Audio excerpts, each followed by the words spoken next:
mal, très très mal. Sérieusement. Oui. Je suis né là-bas, j'ai grandi là-bas, jusque-là. Et je suis arrivé ici, je vois ce que je ne dois pas voir.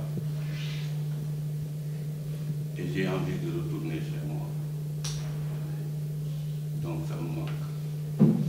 Merci beaucoup. Des gens qui sont du mouvement, qui sont là, donc qui, voilà, ils veulent finir. Ils veulent offrir un avenir à leurs enfants. Ils veulent offrir un avenir à leurs concitoyens. Ils veulent que les Casamançais retrouvent la quiétude. C'est leur vœu. Et le gouvernement exprime pareil, en disant, je veux aller là. Mais je crois quelque part qu'aujourd'hui, l'obstacle dont fait allusion tout à l'heure l'intervenant, M. Djidjou, en parlant, je pense que le gouvernement aurait dû faire lever les mandats d'arrêt internationaux. Ça ne leur coûte rien du tout. Il n'y a rien qui suffit qu'aujourd'hui, on maintient des gens dans une situation de restriction de liberté. Rien n'empêche aujourd'hui au gouvernement, au nom de ce que le président Macky Sall dit, je le suis beaucoup, à la veille de la fête de l'indépendance, où il dit ce qui nous lie, est beaucoup plus important, tournons-nous vers l'extérieur parce que nous avons hérité des valeurs et une nation. Donc je crois qu'au nom de cette volonté, de cette vision qu'il a exprimée, aujourd'hui on ne devrait pas parler qu'il y a des gens qui ont des contraintes de mouvement. Ça, je trouve très absurde. Donc, je ne suis pas du tout... j'ai du mal à me donner une explication à ça. Et je crois qu'aujourd'hui, en tant que citoyen, comme le disait quelqu'un, il dit, à la veille des élections, on a vu les Sénégalais se mobiliser. Parce qu'ils veulent défendre les constitutions. Parce qu'ils veulent défendre la démocratie. Parce qu'ils veulent défendre leur patrie. Et là, la patrie est en jeu. Je crois que les Sénégalais doivent se mobiliser. Ce n'est pas une affaire de Casamance, c'est national.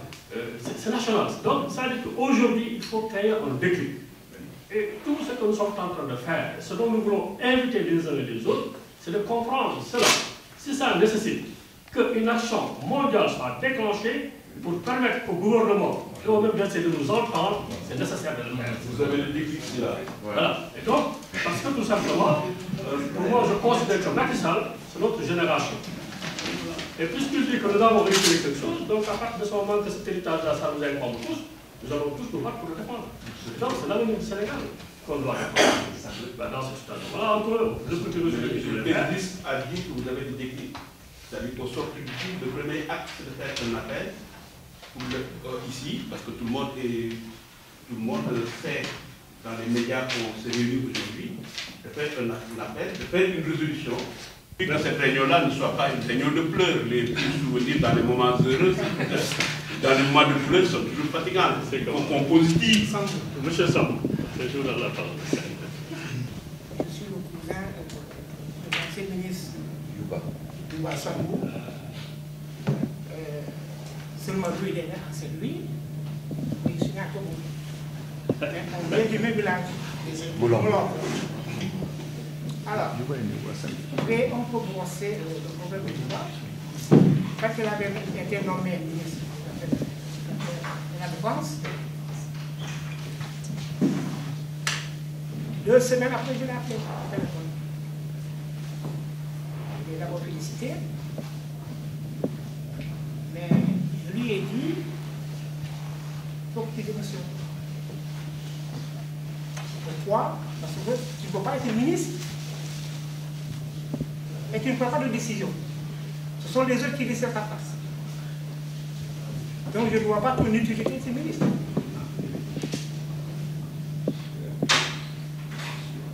Il ne m'a pas écouté. Je lui dis, tôt ou tard, tu reviendras ma parole. Parce que moi, je vois déjà loin. Tu vois qu'il y a un nouvel ministre, tu es content. Mais tu ne vois pas si tu t'attends là-haut devant. Et voilà le résultat. Il me dit, mon frère, il te fait raison. Il me dit, si tu m'avais écouté avant, tu aurais démissionné.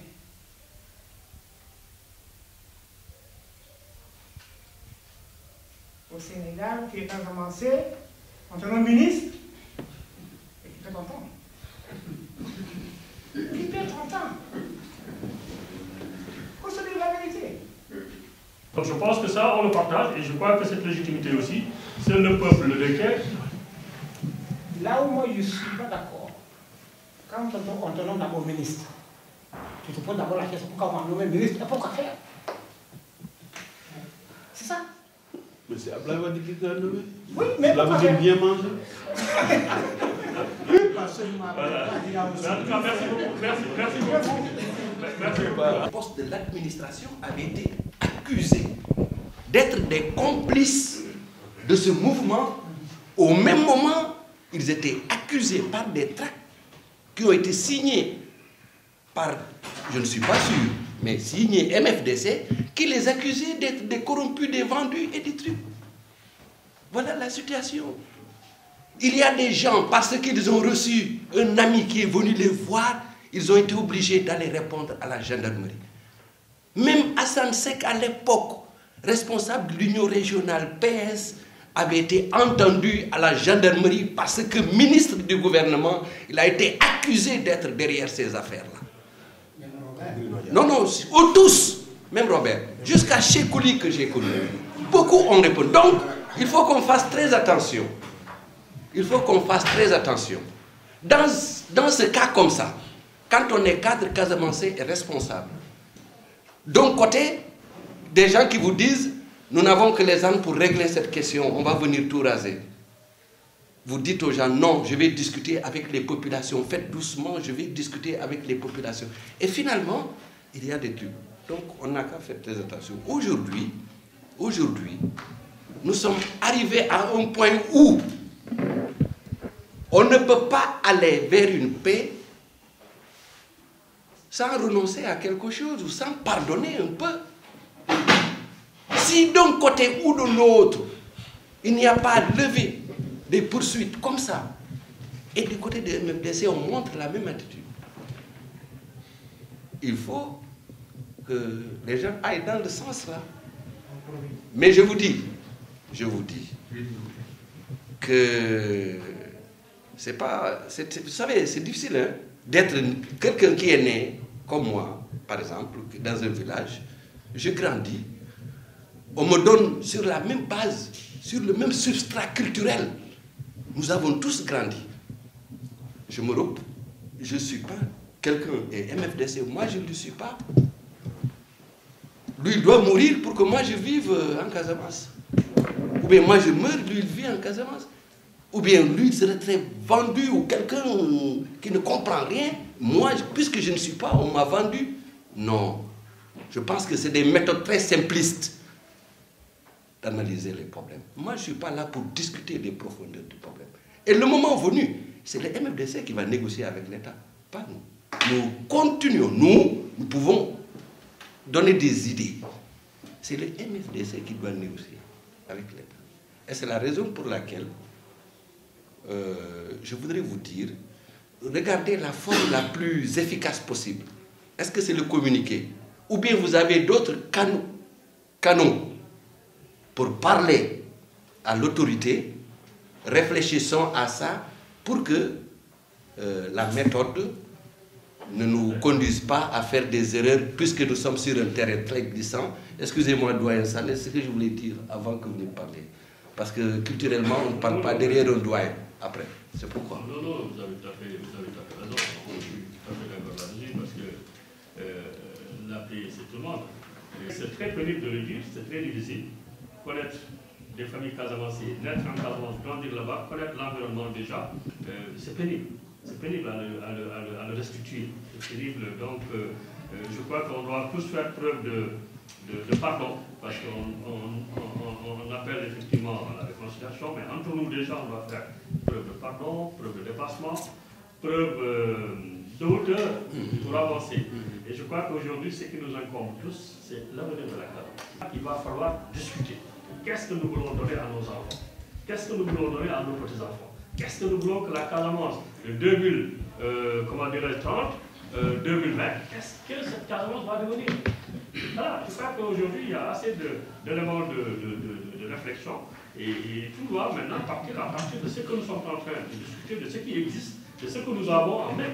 Nous avons une situation en main, des réalités qui sont en main. C'est sous ces réalités-là que nous sommes en train de cogiter, de réfléchir, pour voir mais comment on applique une solution à ces réalités-là Et comme vous l'avez dit, la restriction de trucs, la négociation. Donc il y a tout.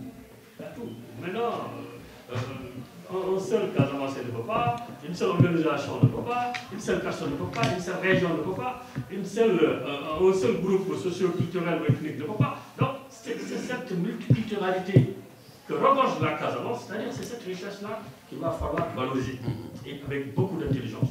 Beaucoup d'intelligence. Mis à part la passion, parce que quelque part, c'est vrai, on est passionné, et je crois que quelque part aussi, la passion elle est importante, parce que ça donne un politique, mais des fois aussi ça bloque, parce que ça n'a pas une bonne lecture de la situation pour en tout cas mieux servir. Depuis 2010, 2011, j'organisais des vacances avec les Italiens pour aller au Sénégal. Et à chaque fois que j'organisais ces vacances, je vois qu'il y a toujours des contraintes. Parce que quand les Italiens apparaissent dans le sud du ministère, ils voient le Sénégal, dans la zone. Bien sûr, bien sûr. Donc il y a pas mal qui m'appelaient, qui me disaient, l'ami, on va aller, mais nos parents sont inquiets parce que le Sénégal, il n'y a pas la paix, il y a la guerre. Donc il fallait tout un discours de communication pour faire comprendre à ces gens-là que la Casamance est en crise. Mais non seulement cela, les gens qui vivent à Casamance, au moins ils ont le sourire quelque part. Ce sont des gens qui sourient aussi. Donc on ne peut pas dire que nous n'allons pas. Parce que Casamance aujourd'hui, il a perdu cette potentialité touristique qui est avant. Comme on le dit, la Casamance, c'est le jardin du Sénégal. La Casamance. Si on découvre le Sénégal, on ne découvre pas aussi la Casamance. C'est comme il y a quelque chose qui reste. Donc, je me suis battu. Ça a été une réussite totale. Ils étaient 25 personnes. On est allé au Sénégal, on a fait 10 jours en Casamance. Et le jour qu'on devait quitter la Casamance pour retourner à Dakar, ils m'ont dit, là, nous, on ne rentre pas à Dakar tout de suite. Ils vont rester encore quelques jours. J'ai dit non, on a un programme à respecter, ça sera la prochaine fois. Et quand ces gens-là sont rentrés en Italie, l'année suivante, j'ai organisé un autre voyage. Mais les gens qui étaient un peu contraints, on a créé un site, il y a eu des débats. Nous, on est en Casamance, on n'a pas eu de problème. L'année suivante, il y avait plus de 30 personnes. Donc c'était quelque chose qui contribue aussi au développement du Sénégal, parce que c'est aussi le plan touristique. Moi, depuis ce jour-là, j'ai commencé à m'intéresser sur le problème de la Casamance. Mais vu qu'en Italie, la situation est un peu différente, parce que là, il n'y a pas tellement de Casamance qui vient. Donc pour faire ces genres de débats, c'est extrêmement difficile. Les débats qu'on peut faire en Italie, c'est parler de l'intégration, les problèmes en Afrique. Ça, les gens répondent. Mais quand on parle de la Casamance, c'est une situation qu'ils ne maîtrisent pas. C'est vrai, il y a la communauté stratégique, mais ce sont des débats qui font hors d'Europe, hors d'Italie, je peux dire, au Sénégal et aussi à Paris. Donc, depuis que j'ai connu ici-là, en fait, j'avais connu l'année dernière, j'avais organisé une soirée avec des évacuateurs pour la paix en Casamance. Parce que aussi, moi je ne suis pas un politicien, donc j'ai assisté pas mal de conférences. Mais je vois les gens, quand il s'agit de parler, c'est vrai, ils parlent, mais quand il s'agit de réagir, jusqu'au fond, on compte les gens qui sont devant. Je suis content d'assister à cette conférence parce que c'est la troisième fois que je pourrais assister à une conférence qui parle sur la paix en Casamance.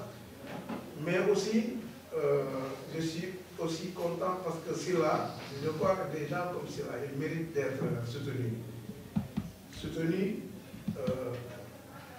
je crois, physiquement aussi c'est important parce que seulement la présence des gens pour parler d'une situation de paix, de crise, je crois que ça aide aussi l'autre à mieux avancer, aussi à se donner jusqu'au fond. Moi, je suis un acteur culturel. Donc, depuis, j'ai fait presque 30 ans, je vis seulement dans la culture, je connais seulement la culture, je ne connais pas autre chose. Donc, tout ce que j'ai fait aussi, j'ai fait ça à travers la culture. Depuis 8 ans, j'ai mené des combats en Italie pour le dessin de l'Afrique. J'ai fait pas mal de manifestations, en fait, les plus grandes manifestations qui se font en Italie, c'est moi qui l'ai organisé, mais tous mes débats étaient misé sur le destin de l'Afrique. Mais quand j'ai connu cela, j'ai changé en fait de débat. Le destin. De destin, de débat. Maintenant, mon combat, c'est sauver la Casamance. Moi, je ne parle pas de paix en Casamance parce que avant d'avoir la paix, il faut sauver la Casamance qui est en train de mourir. La Casamance a perdu ses potentialités. Les gens à travers qui on peut les voir pour être fiers de la Casamance. Parce que pratiquement, on les compte. Les gens ne misent plus sur la politique que moi, quand des fois je parle avec les gens, ils me disent on parle sur la paix en Casamance, mais il ne faut pas que ce soit politisé. Donc, où est le débat? Les gens ont peur de la politique. Parce que c'est vrai, la politique, ce n'est pas quelque chose qu'il faut aussi pousser et résoudre le problème. Le problème de la Casamance, ce n'est pas un problème aussi des Casamancés, c'est un problème de tous les Sénégalais. Et nous, pour cette année, on a changé de route. On est en train d'organiser le Festival international de la culture africaine. Et notre débat, c'est Dorjam. Dorjam, c'est pour la paix en Casamance. C'est un festival parce que vous savez pourquoi on a opté pour ce thème-là. Parce qu'on a vu Nelson Mandela. C'est l'un des personnages les plus célèbres au monde actuellement. Et à travers quoi? À travers la culture. Mandela, quand il était en prison, il y avait beaucoup d'artistes, beaucoup de chanteurs qui faisaient des concerts, des cassettes. On parlait souvent de Mandela. Mandela est devenu célèbre comme ça. Donc nous aussi, à travers la culture, cette année, on a décidé, à travers la culture, de prendre ce système. Parler de la Casamance. Le festival que nous ferons, la cérémonie d'ouverture, se fera ici à Paris. Après, on va se déplacer à Rome, à Pescara et à Dakar. J'espère qu'avec la collaboration de SOS Casamance, ce combat pourra arriver à des termes positifs. Qui s'appelle African Good Governance Network. Ça, c'est aggn.org pour les documentations. Et je suis nouvellement directeur d'un institut de recherche qui s'appelle Cultural Conversation, donc conversation culturelle en Allemagne, à Bonn, que j'ai créé moi-même. Partant de ce problème, moi, je vois aussi que vraiment, j'ai été comme tout Sénégalais, donc sensibilisé au même niveau que tout Sénégalais. J'entends l'expression que j'aime pas trop, rebelle. Si on analyse ce mot étymologiquement, donc nous ici actuellement on serait rebelle aussi. Donc ça n'a pas son sens d'être, ce terme. Celui qui veut qu'on l'appelle Modou, on l'appellera Modou. Celui qui veut qu'on l'appelle Mohamed, on doit l'appeler Mohamed aussi. Et moi je trouve que on dit que c'est le mouvement de force démocratique de la Casamance. On peut dire que c'est un mouvement, hein, ou des éléments du mouvement, ou appartenant au mouvement. Hein, oui, simplement utiliser des termes non. Et donc je veux venir surtout sur les formes de gouvernement, surtout. Les formes de gouvernement. Quelqu'un là, je crois que c'est... Voilà. Donc moi je trouve que nous, on a des formes de gouvernement qui ne sont pas adaptées à nos réalités. Parce que quand on voit étymologiquement, donc comment nous on vit, comment nous on est traités, on est totalement différents. En âme et conscience. On n'a pas les mêmes termes de propriété. Je le dis parce que c'est quelque chose que j'ai fait dans les séminaires, donc des agents donc, qui vont aider en Afrique et revenir. Donc c'est moi qui transforme donc, leurs expériences qu'ils ont vécues là-bas en pratique esthétique, donc en termes de structure éducative, pour qu'ils puissent les apprendre donc, aux plus petits ou selon les échelons d'âge. Donc je leur disais tout le temps que même les termes de propriété, on n'a pas les mêmes termes de propriété. Au Sénégal, si on va aux toilettes, excusez-moi du terme, on utilise de l'eau. Et ici, on utilise du papier aussi. Donc si quelqu'un utilisait de l'eau et qu'on voit ces gouttes d'eau éparpillées, déjà, c'est d'autres, ça va encore plus loin. Et donc chez nous, si on le fait de l'autre côté, on n'a pas le droit de prier. Donc on a beaucoup de similitudes vraiment, qui est de temps à autre utile à utiliser, comme les similitudes pour dire qu'on est le même peuple, même si d'autres disent que c'est deux pays différents, mais on est aussi le même peuple, d'où la recherche commune donc, de la paix. Et moi, je trouve que structurellement, donc, la Casamance a une autre structure que le Sénégal. Le Sénégal est français, comme on dit. Le Sénégal, même la Casamance y compris, mais les structures qu'ils ont, c'est les soldats de Napoléon. Donc, c'est central. Voilà. Et en Casamance, on a des chefs. Donc, on voit le Djola, rien que le Djola, il y en a plusieurs. Et donc, différents. Voilà. Le Bayot et l'autre Djola, Fogni, ils ne s'entendent même pas. Mais ce sont tous des Djola. Donc, ce problème de la Casamance n'est pas aussi complexe que l'Allemagne. L'Allemagne, ils ont séparé deux peuples allemands. C'était les Allemands. Ils les ont séparés. Voilà, avec le mur. Tout Allemand a pleuré, vraiment. Ils avaient ce qu'on dit la chair de poule, Gänsehaut. Donc, quand ils ont entendu dire que le mur va finalement tomber. Donc, nous, on a un problème. Mais moi, je trouve qu'on doit s'inspirer de nos réalités. C'est des réalités, c'est ce que moi je dis. C'est pas le blanc qui a dit que toi c'est le Djola Bayoum, toi c'est le Djola. Non, non, non. Ça c'est nos réalités. Voilà. On doit s'inspirer de cette forme de gouvernement donc, pour poser donc, des jalons. L'Allemagne est un exemple aussi avec les systèmes de communes. Donc à Bonn, là d'où je viens, on gère totalement différemment de Baden-Württemberg. C'est totalement autre chose. Et on ne peut pas me dire que ça nécessite des activités lucratives, ça nécessite une politique. Non, on a les réalités, on les a vécues, on connaît ces réalités. Donc moi je propose, donc pour ne pas être trop long, je propose qu'on essaie de, donc comme l'autre a dit, qu'il y a une équipe donc, qui est là prêt à travailler.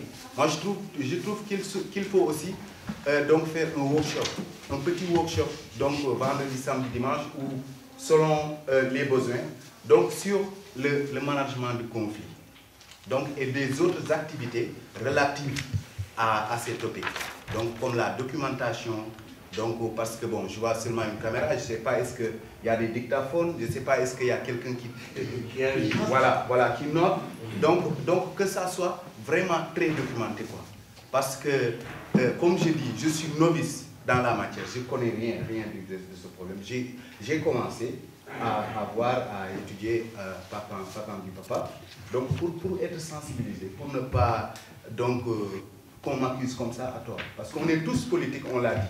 Voilà, on est tous politiques, surtout nous qui sommes ici. On n'a pas besoin de drapeau pour brandir, pour dire qu'on est africain.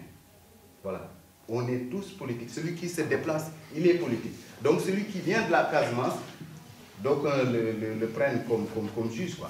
Tu es rebelle. C'est le mot, le terme. Et donc, un rebelle doit savoir ce qui se passe. Voilà. Merci. J'ai participé à beaucoup d'associations au niveau des Ziguinchor, au niveau de Dakar. Je ne sais pas si vous avez entendu parler de l'ASREP. Je suis le secrétaire général, 82 à 99. Aussi, le mémorandum qu'on a déposé auprès d'Abdou en 84. Il y avait 10 personnes, 10 membres, 10, présidés par Paul Correa. Je faisais partie de cette délégation. Ce que je veux dire, que beaucoup de choses ont été faites en Casamance, par le Casamance, pour ce problème Casamance.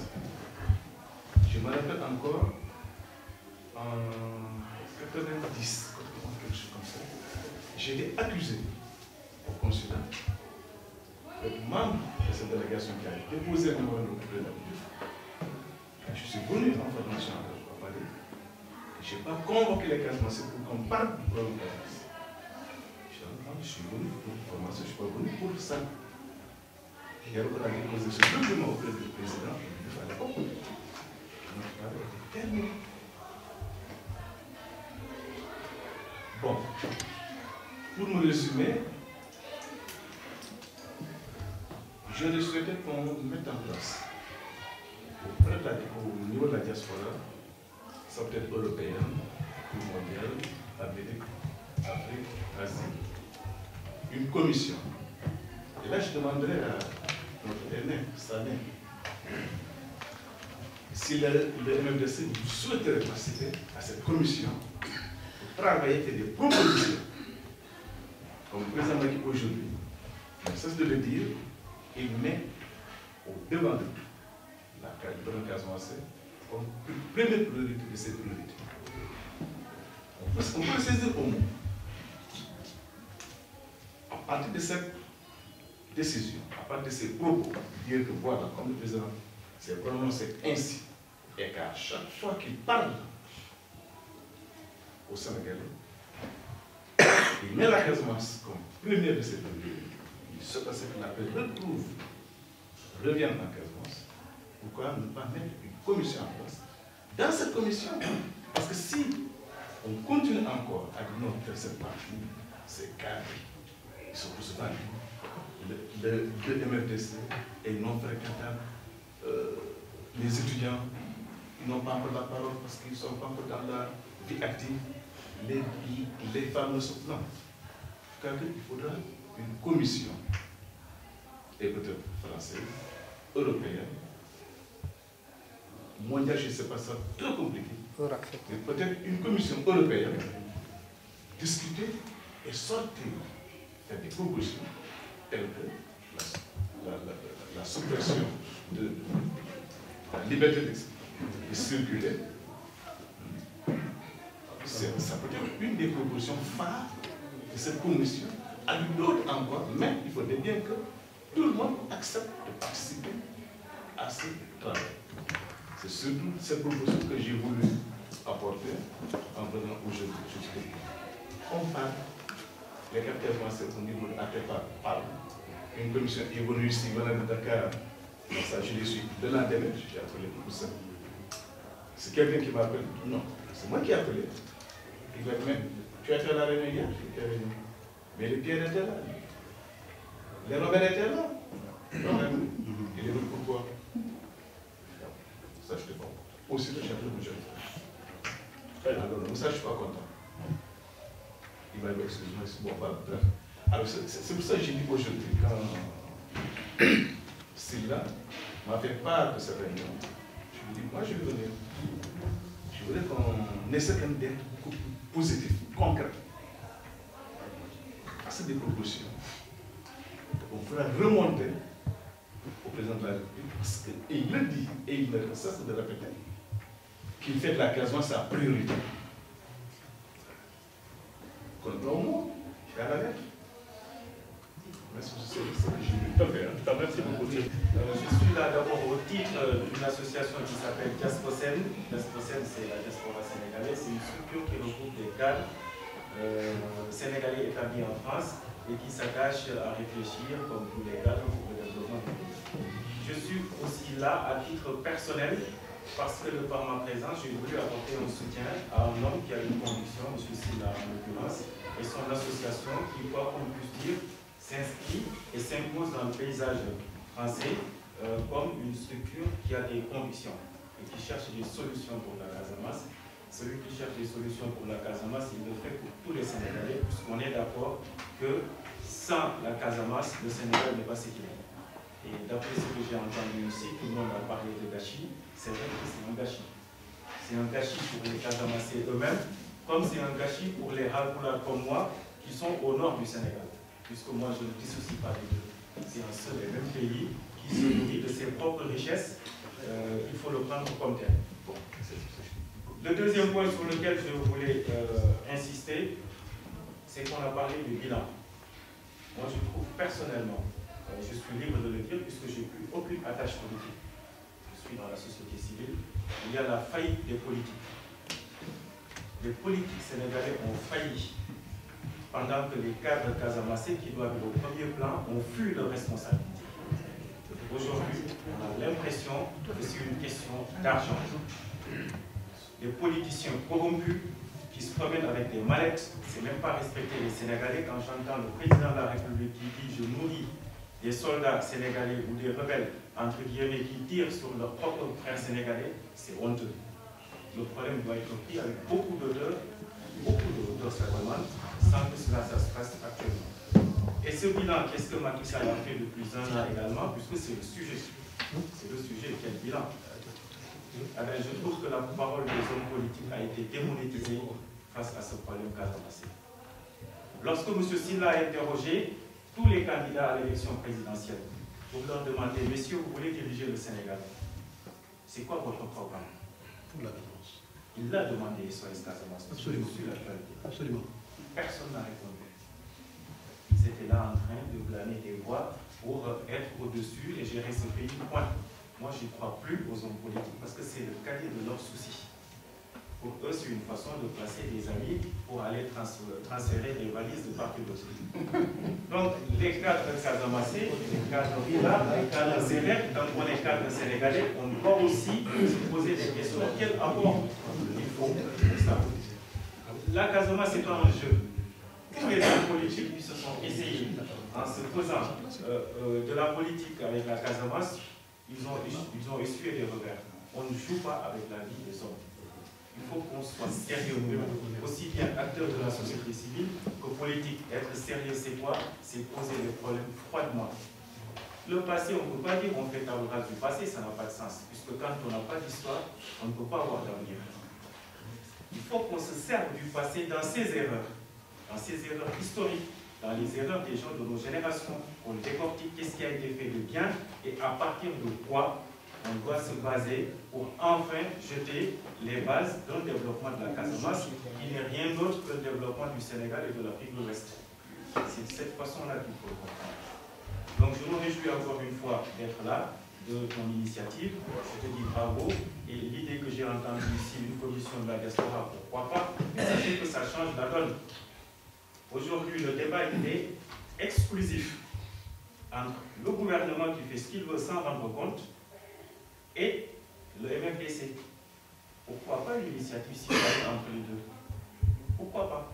C'est de ce point de vue que cette idée d'un club de diaspora, d'une association, serait intéressante pour qu'il y ait une troisième alternative, une troisième voie qui est capable d'alimenter les réflexions, chacun avec son expérience, sa trajectoire et son histoire, pour venir apporter quelque chose sur la table des négociations. Mais en tant que citoyens, nous refusons, face à la faille des uns et des autres, qui se parlent quand ils veulent, qui font la paix quand on n'est pas au courant, et qui permettent à des femmes de se faire sur des lignes, des enfants qui ne peuvent plus aller à l'école en Casamance. Je ne sais pas si on se rend compte du retard des enfants qui sont de la Casamance par rapport au système scolaire.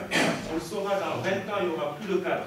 Il faut penser à cela. Il faut penser à ces femmes qui sautent sur des mines parce qu'il faut aller chercher de l'eau à 3 km. Il est là l'enjeu. À partir de ce moment, je refuse en tant que citoyen sénégalais, donc en tant que partie prenante de la Casamance, je me sens casamancé, même si je suis polar, je refuse à ce que mon soit décidé que par le gouvernement et par le MFDC. Il faut une troisième voie. De toute façon, merci pour la rencontre. Vite fait, pour dire que de toute façon, le problème, il est facile. Présente-toi. Tierno Diallo, c'est Bignona, Pagana, Tierno Diallo, Pagana. Bon. Donc, je veux dire que je vous rejoins que monsieur vient de parler tout de suite là. Et je veux dire que le problème Casamance, on sait tous, en tant que Casamançais, on sait le problème, on ne va pas perdre notre temps là. On sait le problème, d'où il est, comment il est, et ses aboutissants. Tout à l'heure, on parlait de déclic ici. Le déclic, il faut, comme tout problème, il faut qu'on voit, qu'on fasse une convergence de vue, qu'on regarde dans la même direction et qu'on essaye de travailler ensemble. Que chacun, parce que nous tous, on a des amis dans le gouvernement sénégalais, on a tous nos amis qui sont. On peut faire des pressions. On peut faire des pressions pour le dire voilà, vous avez dit ça et il faudrait s'en tenir. On disait tout à l'heure, monsieur disait que Macky Sall avait dit, c'est pas le monsieur qui l'a dit, Macky Sall nous avait dit à tout le monde que sa première priorité c'était le Sénégal. C'était la Casamance plutôt. Et il arrive, après 1 an, on n'en entend plus parler. Vous trouvez ça normal? Non, c'est pas normal. On n'en entend plus parler. Nous, on discute, on connaît, on a tous nos amis dans le gouvernement sénégalais. Les ministres, quand tu leur parles de Casamance, ils te disent ah, attends, on n'a pas le temps, non, on en reparlera. C'est pas normal. C'est pas normal, il faut qu'on se dise la vérité. Donc, ce que dit le monsieur, je suis parfaitement d'accord avec lui. Et c'est une réalité, c'est que est-ce qu'il y a une volonté? Quelqu'un disait que quand il y a une volonté, on peut trouver un chemin. Mais quand il n'y a pas de volonté, on ne peut rien faire. on peut... Nous, pourquoi? Nous, on n'est pas le gouvernement. On n'est pas le gouvernement, on n'est pas les FDC. Donc, nous, ce qu'on peut, c'est de dire, de donner des idées. En tant que Casassé, on a nos familles là-bas qui souffrent. Donc, on est partie prenante. Indirectement, on sait ce qui se passe là-bas. Mais de dire que voilà, faites quelque chose quand même pour ça. Mais vous vous rendez compte? Tout à l'heure, je regardais sur Internet là, les informations, comme tout le monde vous suivez. J'entends parler que l'ambassade des États-Unis à Dakar nomme un Américain pour M. Casamance. Après, ça va être les Nations Unies, après, ça va être une pourriture et ça va rester longtemps comme le conflit du Soudan, des années et des années, ça finit là-bas. Donc il faudrait vraiment qu'on fasse pression au niveau du gouvernement. Leur dire voilà, en tout cas, vous êtes chargés pour ça, de régler les problèmes. C'est pour cela qu'on vous a élu. Vous réglez le problème, on leur met des pressions, on les connaît. C'est des amis à nous, on les connaît. On connaît les ministres là, sinon on met des trucs sur Internet, on leur dit voilà, appelez les gars, mettez-leur leur pression, leur dire réglez le problème, vous êtes chargés de régler le problème. Point barre, il n'y a pas à se dire ah non, mais il faut être direct avec ces gens-là. Ils ne sont pas sérieux parce que quand ils viennent ici à Paris, tu leur parles du problème Casamance, ils te disent ouais, mais bon, on va en parler, le président va en parler. Mais il nous avait dit ça et il ne le fait pas. Arrivé, il le fait, qu'est-ce que vous avez pas parler de Macky? D'accord, merci. Mais c'est un sujet pour lequel tout Sénégalais, quelle que soit sa région d'origine, doit se mobiliser. Parce que la déstabilisation de la Casamance fait la déstabilisation de tout le reste du pays. Amadou Sylla connaît ma position là-dessus. Parmi les consultations des dirigeants politiques que Amadou Sylla avait organisées à la Bourse du Travail sur le dossier de la Casamance, notamment pour amener les candidats à la présidentielle de se prononcer sur ce sujet, j'ai été parmi ceux qui ont été consultés pour ce sujet-là, parce que responsable d'une organisation politique qui est membre de la majorité présidentielle. À ce titre, donc, il y a eu tout un travail qui a été fait, et un document a été remis à Macky Sall en ce sens, à l'époque où il était candidat, dans le cadre de la coalition Macky 2012. Il a pris des engagements qui l'ont fait dire que la Casamance était sa priorité numéro 1. Seulement, il y a actuellement un décalage entre les intentions proclamées et la réalité des faits. Par contre, il a émis une idée qui pourrait être intéressante, notamment sur l'étape 3 de la décentralisation au Sénégal. Je crois que nous devons regarder ça de près dans la configuration des nouvelles entités régionales, des nouvelles personnalités juridiques des régions, qui donnent aux régions un certain nombre de pouvoirs qui n'avaient pas jusqu'ici, et qui permettent aux régions d'expérimenter des problématiques de développement, de lutte contre la pauvreté, d'enrichissement, même d'accéder aux marchés financiers susceptibles d'aider à ces régions de se prendre en charge. Nous, dans le cadre de l'organisation politique dans laquelle je milite, nous croyons que l'autonomie des régions est une des solutions de ces conflits récurrents au Sénégal par rapport aux régions périphériques. Il n'est pas que le problème de la Casamance, mais c'est aussi le problème du Fouta, c'est aussi le problème de la région du Sénégal oriental. Donc ces régions périphériques, qui ont en elles-mêmes le potentiel du devenir du Sénégal, ce sont les régions les plus marginalisées. Où, si les potentialités sont exploitées, elles sont exploitées au bénéfice du centre et au détriment de ces régions elles-mêmes. Ce qui se passe dans la région de Tambacounda avec Sadabola, je termine. Et ce qui se passe dans la région du Fouta avec les phosphates de Téba, et ce qui va se passer avec le pétrole de la Casamance. Moi, je crois que tout Sénégalais a une responsabilité par rapport à cela, mais il faut aussi que les enfants de la Casamance acceptent leurs responsabilités par rapport à cela. Depuis Abdou Diouf, comme l'a dit monsieur tout à l'heure, il y a un certain nombre d'enfants de la Casamance qui sont à Dakar. Toute leur vie est à Dakar. Ils n'ont plus rien à Casamance. Il faut dire les choses à raison. Et c'est eux qui prétendent pouvoir parler au nom de la Casamance, alors qu'ils n'ont plus de lien avec cette région. Même leurs enfants ne connaissent pas la Casamance. Et c'est eux, parce qu'il y a de l'argent à prendre, qui s'engouffrent du temps de Wade, du temps de Diouf, pour prétendre pouvoir régler le problème de la Casamance, alors qu'ils n'osent même pas aller voir les MRDC. Il y a une autre dimension dans le règlement de la Casamance, c'est ce problème du trafic qu'il y a actuellement en Casamance. Il y a beaucoup de gens en Casamance qui ne veulent pas de la paix en Casamance. Parce que l'état de la Casamance actuelle est le source d'enrichissement. Accepter aussi cela, régler les problèmes de la Casamance sur la problématique politique, mais aussi en même temps le régler dans le cadre sécuritaire. L'un ne va sans l'autre. Si le dossier de la Casamance est pris dans cet ensemble-là, politique et sécuritaire, je crois qu'on trouvera les régions et que l'autonomie de la Casamance dans un ensemble cohérent, redéfini, avec de nouvelles personnalités juridiques, des capacités d'intervention localement et régionalement, permettrait de trouver une des solutions par rapport à la processus. Je suis celui qu'on appelle Momodou Nkrumah Abou Sané. Je remercie particulièrement SES Casamance avec son président Amadou Sylla. S'il n'avait pas été obligé de quitter la Casamance, sa Casamance où il pouvait s'exprimer librement avec son association pour la Casamance, eh bien peut-être que ce que vous avez connu ici, ce débat-là, n'aurait jamais eu lieu. Je viens sur le sujet qui fait l'enjeu entre le Sénégal et la Casamance, qui est le MFDC et le gouvernement du Sénégal. Ceux qui sont ici, qui ont pris la parole, je les ai écoutés attentivement, il n'y a pas beaucoup de Casamassés qui ont pris la parole pour dire que je suis Casamassé.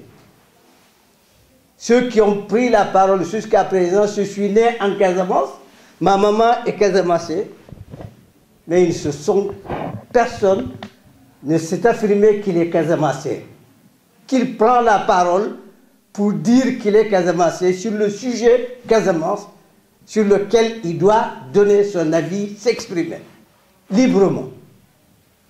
Bon, vous vous êtes étonné que le MFDC est né, je ne sais pas, en 82. Mais c'est, quelqu'un a dit ici, tout peuple est bâti sur son histoire. Ceux qui ne connaissaient pas que le MFDC est né en 1947 ont le droit d'interroger ceux qui se réclament du MFDC, savoir qui ils sont, pourquoi. Ils ne l'ont pas fait. Ils tournent en dérision les Casamassés dans tout leur ensemble. Même un nordiste qui est né en Casamance, dès qu'il prend la parole, ses frères du Nord lui disent « tu es Casamassé ». Voilà. Si les Sénégalais traitent un Lébou comme Hassan Sek, qui est de Rufisque, qui est né à Marsasou, on le traite Casamassé, qui a un problème dans la tête des Sénégalais Lébou de Rufisque, qui traitent leur propre frère qui a quitté, dont le père a quitté chez lui, Rufisque pour aller s'installer à Marsasou. Son fils, je ne dis même pas son petit-fils, mais son fils, on le traite de Casamassé, c'est que quelque part, il y a un problème chez les Sénégalais eux-mêmes. Non, le peuple casamassé existait avant que le Sénégal n'existe dans la colonisation française. Il n'y a que nous, les Casamassés, qui devons dire au monde entier nous sommes un peuple, et c'est nous qui devons nous lever pour défendre notre peuple. C'est ça que le MFDC a fait sous la colonisation française en 1947. Avant qu'au Sénégal, qu'il y ait un seul Sénégalais qui se lève pour créer un mouvement pour libérer son Sénégal. Ça, vous devez le savoir. Si vous ne pouvez pas le savoir, mais le gouvernement du Sénégal, depuis Senghor jusqu'à Diouf, qui ont agressé les Casamassés, vous devez leur demander pourquoi vous leur avez agressé. Le Sénégal ne peut pas faire l'économie de négocier avec le MFDC pour régler le problème politique qui existe entre le Sénégal et la Casamance. C'est un problème politique. Développer un pays qui n'est pas libre, c'est que ce pays a été envahi par un autre pays. Quand la France a subi ces guerres successives, pendant la Première Guerre mondiale, on ne parlait pas de développer la France. Le peuple, c'est la liberté. Chaque peuple, d'abord, c'est sa liberté. Il faut qu'il soit libre. Si un peuple se lève avec les armes, c'est qu'un autre peuple est venu l'agresser. Il faut d'abord qu'il se libère. C'est lui qui pensera ses modes de développement social, culturel et tout. Donc, celui qui ne sait pas cette histoire-là, je vous recommande, les documents du MFDC sont là. Ça ne coûte pas cher, 20 €. Parce qu'en ce moment-là, quand vous parlerez sur la question casamançaise, vous saurez de quoi vous devez parler. Ceux qui ont été obligés d'aller dans le maquis, dont le gouvernement sénégalais qualifie des rebelles, le l'ont-ils fait de leur propre choix ou quelqu'un les a obligés d'aller se cacher dans la forêt? Heureusement, nous avons cette forêt-là. Chez nous, nous n'avons pas un désert. C'est la forêt. Eh bien, cela. Demandez le MFDC, puisque je suis là, je suis aujourd'hui son représentant. Depuis 1978, que nous avons adressé Senghor une lettre pour lui dire que c'est toi qui es venu trouver les Émile Badiane du MFDC. Non. Je dis Senghor, à la veille du congrès de la SFIO à Kaolack, du mois de novembre 1948, il a fait une déclaration le 27 septembre 1948 à Dakar. Je vais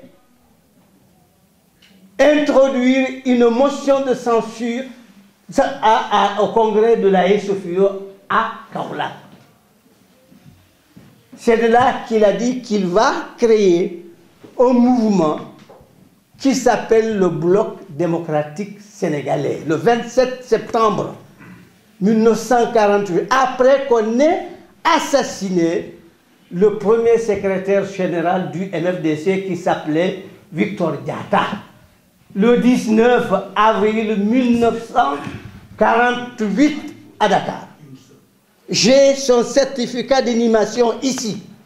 Il n'a été enterré qu'un an et quelques mois plus tard, le 25 juillet 1949.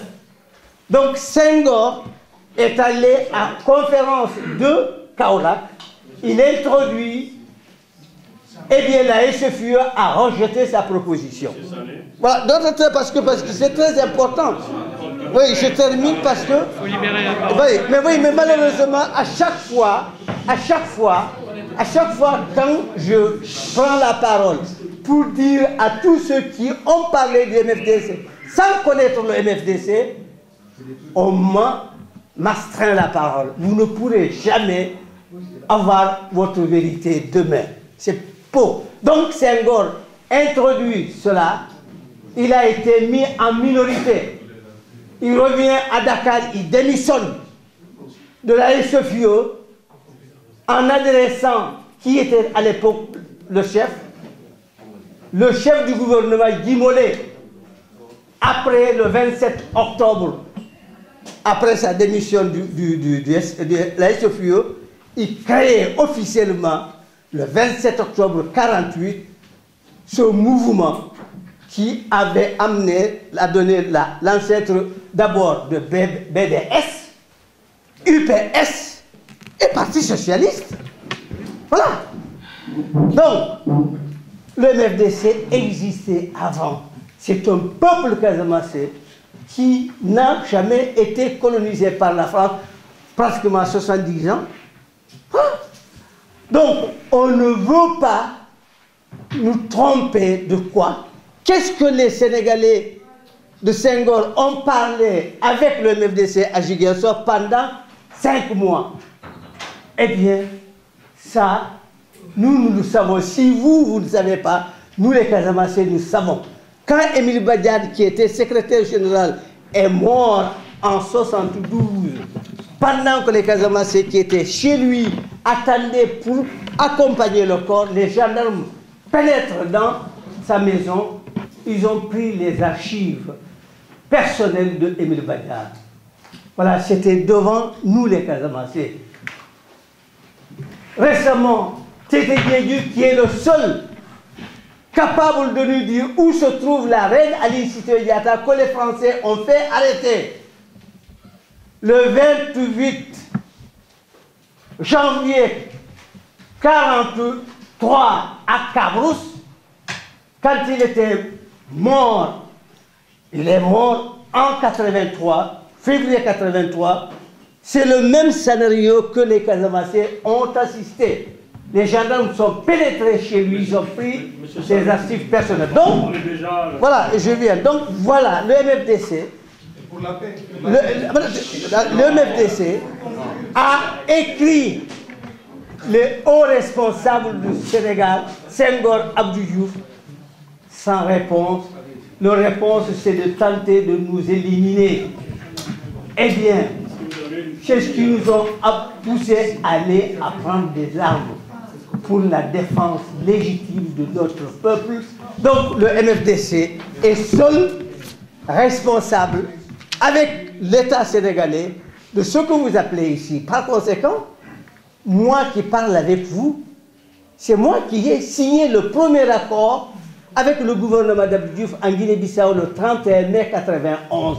On m'a expulsé du Sénégal. Ils ne veulent pas qu'on parle de nos différends.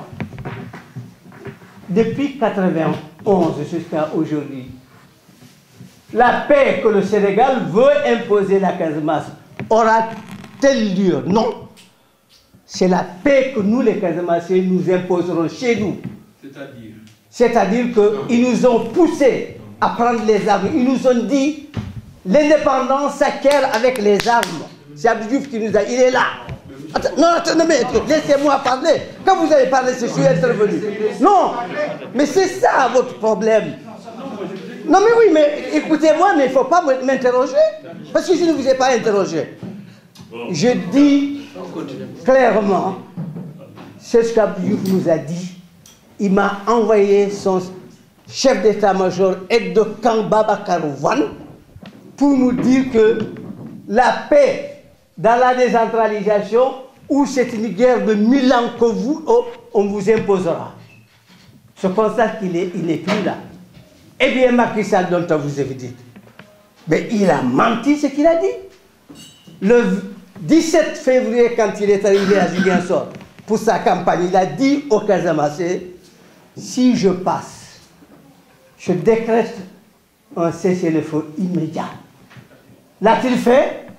Ben non. Alors, comment voulez-vous qu'une paix intervienne en Casamance?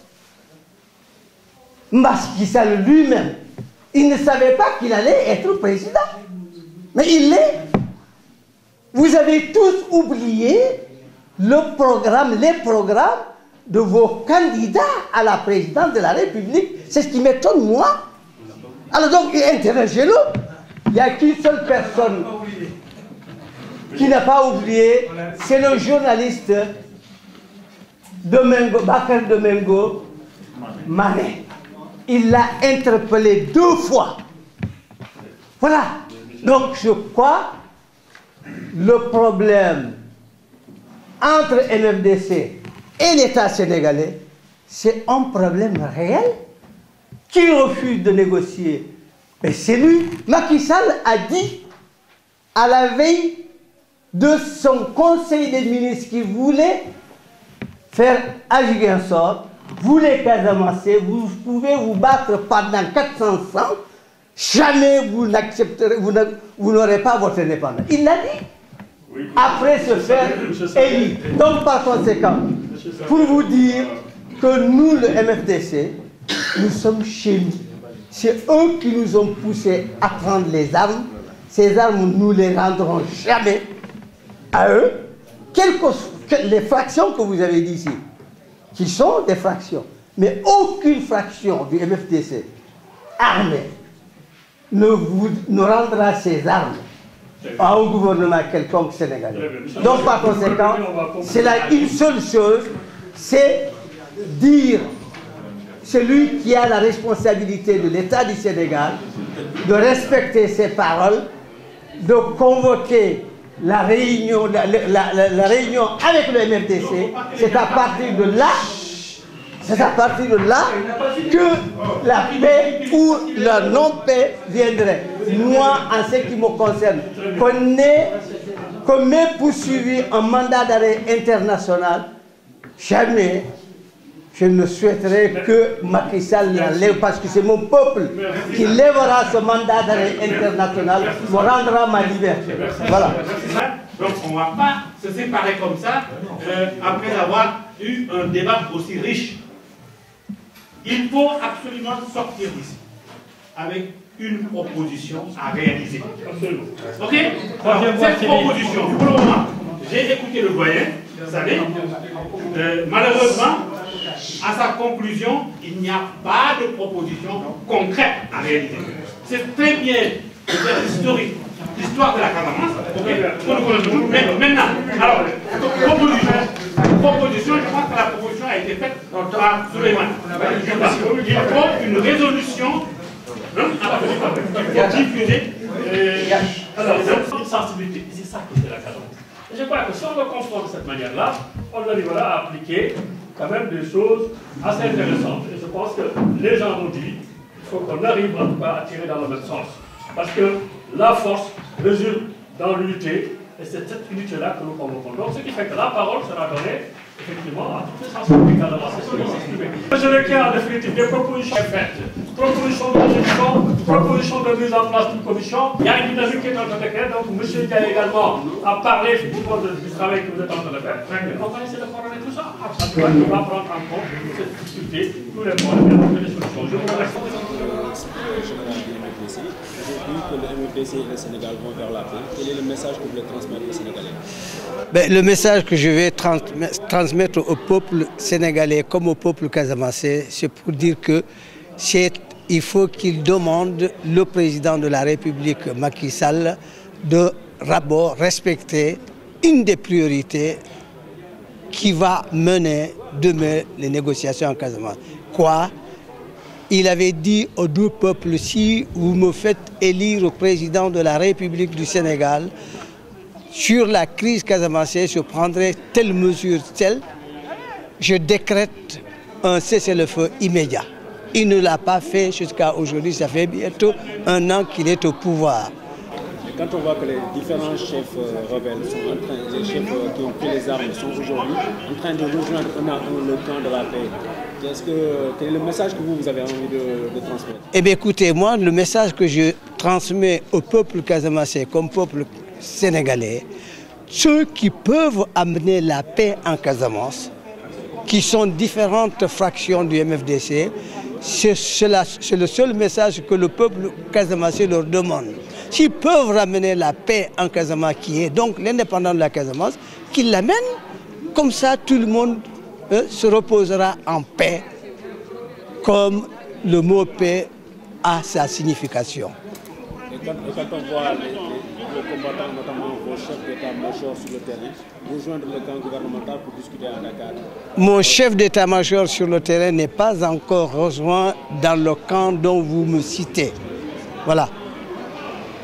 Donc ces discussions-là ne vous concernent pas? Ne me concernent pas et ne concernent pas non plus de chefs d'état-major qui sont sous mes responsabilités. Aujourd'hui, quel est le message que vous voulez adresser à Macky Sall directement? Qui respecte ce qui... Vous êtes, en tant que jeune Casamançais de la diaspora, vous êtes venu participer à ces assises. Aujourd'hui, qu'est-ce que vous avez retenu de ces assises-là? Oui, d'abord, je remercie donc l'assistance. Je remercie aussi l'association SOS Casamance de m'avoir invité. Et donc, ce que je retiens, c'est que donc il y a une volonté donc participative donc de la diaspora à aller vers la paix définitive pour la Casamance. Et donc le but donc de ma visite, c'est surtout donc de m'imprégner donc correctement, je dis bien correctement, sur la situation de la Casamance. Pourquoi? Parce que j'entends parler, je lis, je vois aussi donc des interviews, des témoignages et tout, mais je ne vois pas le côté ethnologique qui a été pris en compte.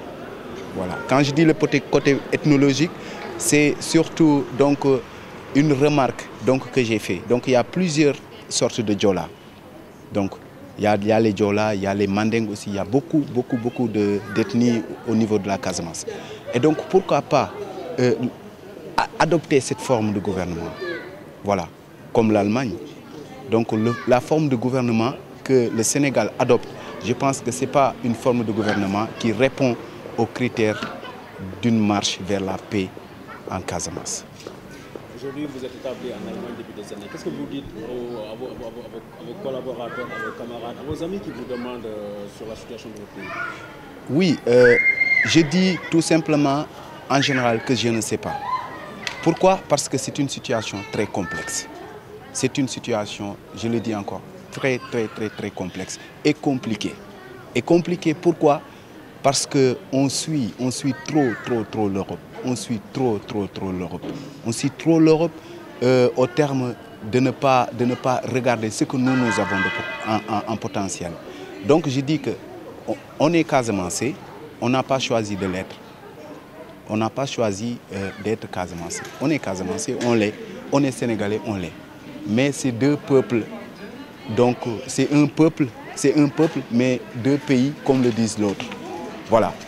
Donc je pense que qu'on s'inspire aussi d'autres formes de gouvernement, ça ne gâchera rien. Voilà. Vous devez avoir la trentaine. Oui. Quand on pense que cette crise a aussi à peu près votre âge, oui. Qu'est-ce que vous vous dites quand vous regardez derrière et que vous repensez à l'avenir? Oui, mais si moi je comprends bien ce que j'ai entendu aujourd'hui dire M. Koma, il a dit que cette crise ne date pas de 30 ans. Donc cette crise a commencé bien avant l'indépendance. Voilà. Donc cette crise a commencé bien avant l'indépendance du Sénégal. Donc moi je ne me permettrai pas de jouer les fausses notes.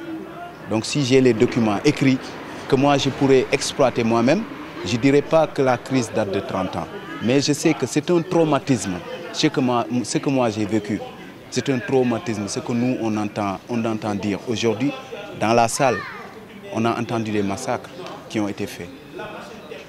Mais des massacres du côté du MFDC, comme on le dit, mais aussi du côté du gouvernement, qui continue encore à massacrer. Je le dirai haut et fort. Ils continuent à massacrer. S'ils veulent la paix, s'ils le veulent aussi, comme le MFDC le veulent aussi, ils n'ont qu'à libérer d'abord le peuple. Ils n'ont qu'à libérer le peuple, donc donner aux peuples qui sont au sud du Sénégal, donc vraiment une bonne gouvernance. Ils ne doivent pas subir ces conséquences de la guerre par force. Ils peuvent éteindre cette souffrance. Ils le peuvent, ils n'ont qu'à le faire.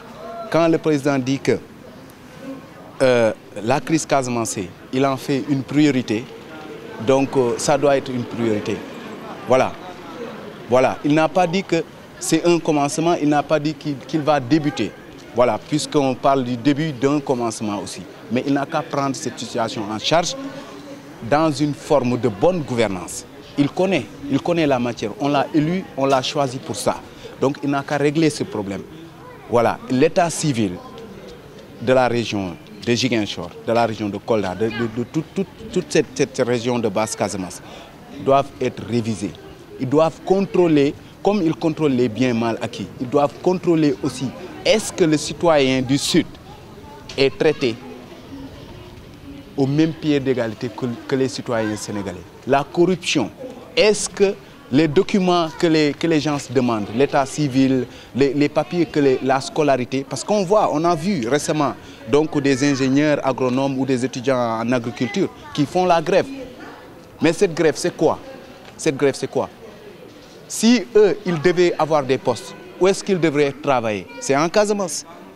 Voilà, c'est en Casamance. Il n'a qu'à régler ce problème. Il n'a qu'à régler ce problème d'abord.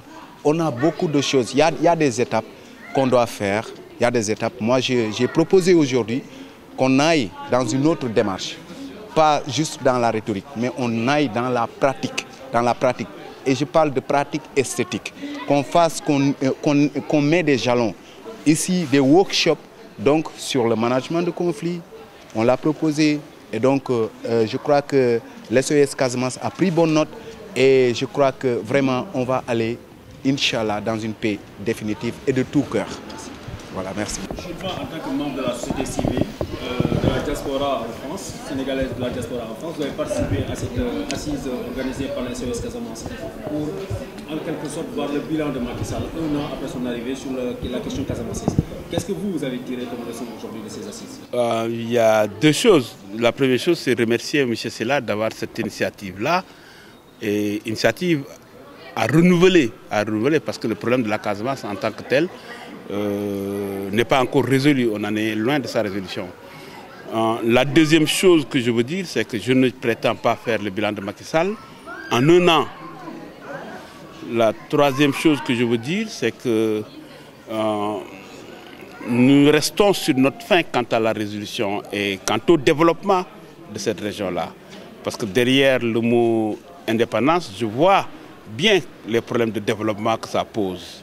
Le problème de développement économique, le problème de désenclavement et le problème de la frustration qui est très grande. Et je pense que le gouvernement doit pouvoir prêter oreille forte sur cette question-là, sur l'ensemble de ces questions-là et s'atteler à la résolution des problèmes au niveau de la Casamance. On a écouté les uns et les autres, on a l'impression qu'on n'a pas avancé.